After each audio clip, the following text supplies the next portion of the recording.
Welcome to my বাস্তু visions with Susmita. আমি সুস্মিতা ভট্টাচার্য। আজকে আপনাদের সাথে কথা বলবো বাস্তু অ্যাস্ট্রোলজি বিষয় নিয়ে। তবে বাস্তু অ্যাস্ট্রোলজি বিষয় নিয়ে বলতে গেলে প্রথমেই বলতে হবে বছরের শুরুতেই আমরা চিন্তা করি সারাটা বছর আমাদের কেমন যাবে। আজকে আমি ঠিক সেই রকমই কয়েকটা পয়েন্ট আপনাদেরকে বলবো। বিভিন্ন ট্রানজিশন নিয়ে আলোচনা হয়েছে, স্যাটার্নের ট্রানজিশন, রাহুর ট্রানজিশন, কেতুর ট্রানজিশন। আমার ভিডিওসগুলো যারা ফলো করছেন তারা হয়তো অলরেডি দেখেছেন। আমার ভিডিওসগুলোতে এই সমস্ত নিয়ে আলোচনা আমার কিন্তু প্রচুর রয়েছে আপনাদেরই জন্য। আবার আপনাদেরই রিমাইন্ডে কিন্তু আজকে আমি অবশ্যই বলবো কয়েকটা পয়েন্ট। কীরকম পয়েন্ট? রাশিগত, অর্থাৎ যাদের মুন সাইন হিসাবে এই বছরটা কেমন চলতে যাবে মোটামুটি। কারণ আমি কোনো রাশি নিয়ে বলা মানে হচ্ছে পৃথিবীতে যত ওই রাশির জাতক জাতিকা আছে সবার সম্পর্কে বলা। তার মানে কি সকলেরই একই রকম যাবে? না, তাহলে তো ইন্ডিভিজুয়ালি বিচার তো হতো না। আমাদের ইন্ডিয়ান অ্যাস্ট্রোলজি খুব মাইনিউটলি বিচার করে, একদম সূক্ষ্ম থেকে সূক্ষ্মতর বিচার করে, যে কারণে ইন্ডিয়ান অ্যাস্ট্রোলজির বিচারটা একেবারে নাক্ষত্রিক বিচার এবং তার সাথে সাথে কিন্তু অবশ্যই ডিগ্রির বিচার হয়ে থাকে। আর এই ডিগ্রির বিচার হয় বলেই কিন্তু ইন্ডিভিজুয়ালি বিচার করে নিজের সম্পর্কে জানাটা খুব জরুরি। তবে যারা এখনো জেনে উঠতে পারছেন না তাদের জন্য বলি, আজকের অনুষ্ঠানটা কিন্তু এই এপিসোডটা কিন্তু অবশ্যই একটু মন দিয়ে ফলো করুন। আমি আজকে 3টে থেকে 4টে রাশির কথা অবশ্যই বলবো। তা আজকে আমি প্রথমেই যেটা শুরু করব সেটা হচ্ছে মেষ রাশির জাতক জাতিকা। মেষ রাশির যারা জাতক জাতিকা আছে তাদের সময় এখন কেমন যাবে, বা এই বছরটা অলরেডি 2 মাস চলে গেছে, জানুয়ারি ফেব্রুয়ারি চলে গেছে, মার্চ রানিং রয়েছে। তো এই সময়ের মধ্যে দিয়ে এবং আগামী সময়টা বছরটাতে কিরকম আপনার যেতে পারে এটা জানলে পরে মোটামুটিভাবে কি কি পদক্ষেপ নেওয়া উচিত সেগুলোও কিন্তু মানুষ বুঝতে পারে। মেষ রাশির যারা জাতক জাতিকা আছে তাদের এই বছরের বিবাহের যোগ আছে। এটা হচ্ছে একটা বড় ব্যাপার, জীবনের একটা বড় ডিসিশন নেওয়ার সময়। তাহলে যে ডিসিশনটা আপনি নেবেন সেটা কিন্তু অবশ্যই বিচার বিবেচনা সমস্ত কিছু, সামাজিক পারিপার্শ্বিক সমস্ত কিছু বিচার বিবেচনা করে এবং অবশ্যই অ্যাস্ট্রোলজিক্যালি ম্যাচ মেকিং করে তবেই কিন্তু জীবনের নতুন পদক্ষেপ কিন্তু শুরু করবে। অর্থাৎ বিয়ের যোগ কিন্তু এই বছর আছে মেষ রাশির যারা জাতক জাতিকা রয়েছেন তাদের। মেষ রাশির জাতিকারা যারা উইমেন রয়েছেন তাদের ক্ষেত্রে আমি বলবো তাদের কিন্তু একটা সোশ্যাল সাকসেস, তাদের একটা কেরিয়ার ডেভেলপমেন্ট, তাদের একটা জীবনে বিভিন্ন ক্ষেত্রে কেরিয়ার অ্যাডভান্সমেন্টের দিক, এইগুলো কিন্তু ভীষণভাবে এই বছর হওয়ার সম্ভাবনা।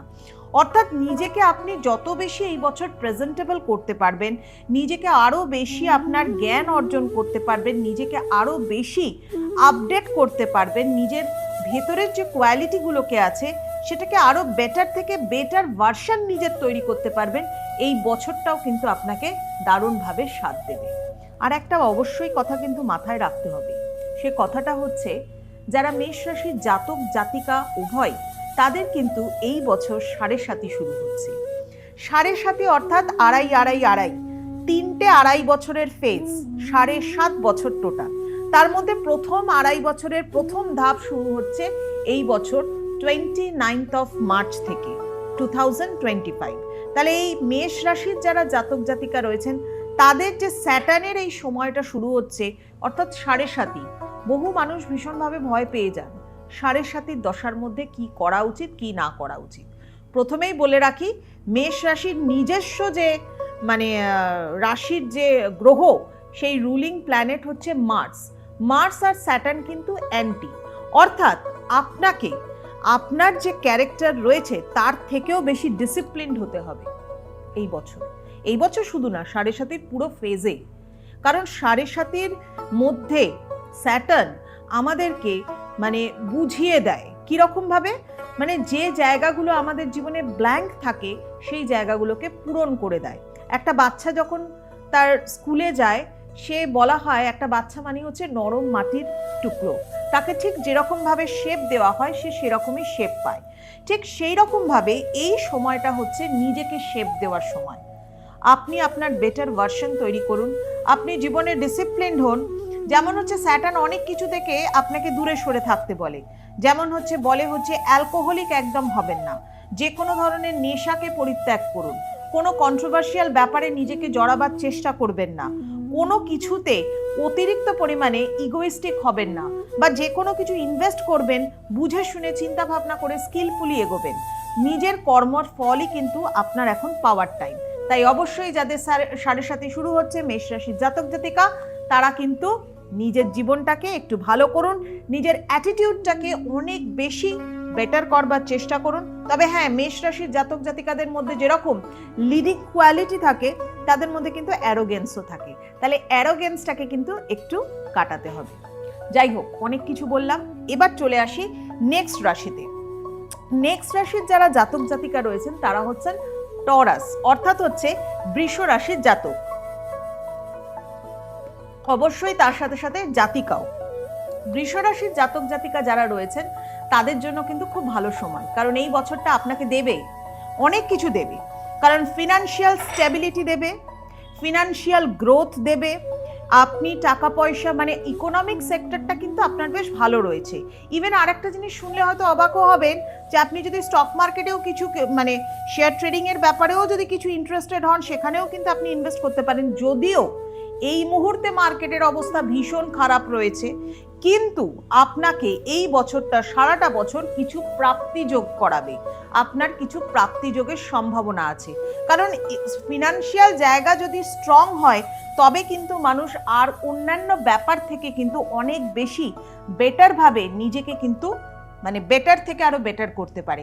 তাই মনকে ভালো রাখুন, এই বছর আপনার জন্য ফিনান্সিয়াল গ্রোথের জন্য ভালো। যারা স্টুডেন্ট রয়েছে, যাদের তাদের কিন্তু এডুকেশনাল জায়গাও কিন্তু বেটার, তাদের কেরিয়ারের দিক থেকে অনেক কিছু ভালো হওয়ার সম্ভাবনা। ইভেন যারা বাইরে যাওয়ার চেষ্টা করছেন, বিদেশে গিয়ে পড়াশোনা করবার চেষ্টা করছেন, তারাও বিভিন্ন কম্পিটিটিভ পরীক্ষায় বসতে পারেন এবং সেখানে হয়তো সুযোগ হওয়ার মতো জায়গাও কিন্তু আছে। তাহলে ওভারঅল দেখতে গেলে টরাস যারা রয়েছে তাদের ক্ষেত্রে কিন্তু এই বছরটা বেশ ভালো। আর একটা জিনিস বলবো, জীবনে যদি সিঙ্গেল থাকেন তাহলে এই বছর আপনার পছন্দের কাউকেও কিন্তু আপনি পেতে পারেন এই বছরে, যারা বৃষ রাশির জাতক জাতিকা রয়েছেন তারা। নেক্সট আসি মিথুন।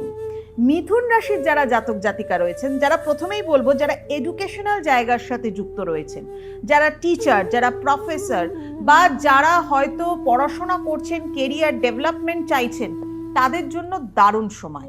তারা কিন্তু লং টার্মে এখন কিন্তু বেশ এগোতে পারেন। তাদের বিভিন্ন ধরনের যারা টিচিং প্রফেশনে আছেন কিন্তু এখনো পর্যন্ত পার্মানেন্ট তারা হননি, বা হয়তো আপনার কোয়ালিটি রয়েছে বাট সেই জায়গায় নিজের জব স্যাটিসফ্যাকশনটা আপনারও আসেনি, কিন্তু সেখানে কিন্তু আপনি অনেক ভালো হতে পারেন।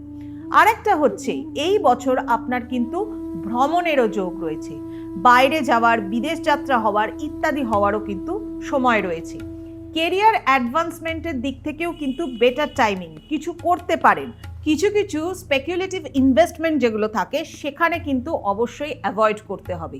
দেখুন, আপনি গেইন করতে পারবেন, বাট তার এই নয় খুব অ্যারোগেন্ট হয়ে যে কোনো ব্যাপারে ঝাঁপিয়ে পড়তে পারবেন, তার জন্য কিন্তু এই সময়টা পারফেক্ট নয়। তাই যতটুকু নিজের জায়গা, যতটুকু ম্যাট, ততটুকুর মধ্যে পা ফেলে চলবার চেষ্টা করুন। এই বছর আপনাকে অবশ্যই ভালো কিছু কিন্তু দেবে, এবং তার জন্য কিন্তু বুঝে শুনে নিজের পদক্ষেপ কিন্তু অবশ্যই ফেলতে হবে। কেরিয়ার অ্যাডভান্সমেন্টের দিকে এগোন, ভালোভাবে এগোতে থাকুন। আজকে আমি এই 3টে রাশির কথাই বললাম। আমার আগামী এপিসোডগুলো আপনারা ফলো করতে থাকুন। সেই এপিসোডে কিন্তু বাকি যে রাশিগুলো রয়েছে সেই রাশিগুলো সম্পর্কে, প্রত্যেকটা রাশির জাতক জাতিকা সম্পর্কে আমি এই রকম ভাবেই কিন্তু ডিটেলসে বলতে থাকবো। নিজেদের সম্পর্কে জানুন এবং আগামী দিনটা ভালো করবার চেষ্টা করুন। আর অবশ্যই হ্যাঁ, এই যদি এপিসোডগুলো আপনার ভালো লাগে তাহলে এই চ্যানেলটা, অর্থাৎ বাস্তু ভিশনস উইথ সুস্মিতার এই চ্যানেলটাকে সাবস্ক্রাইব করুন, বেল আইকনটাকে প্রেস করুন এবং প্রতিদিন নোটিফিকেশন পান নতুন নতুন ভিডিও। জানুন, নিজের ওপর সেটাকে অ্যাপ্লাই করুন। আজ এই পর্যন্তই, আসি, বাই বাই।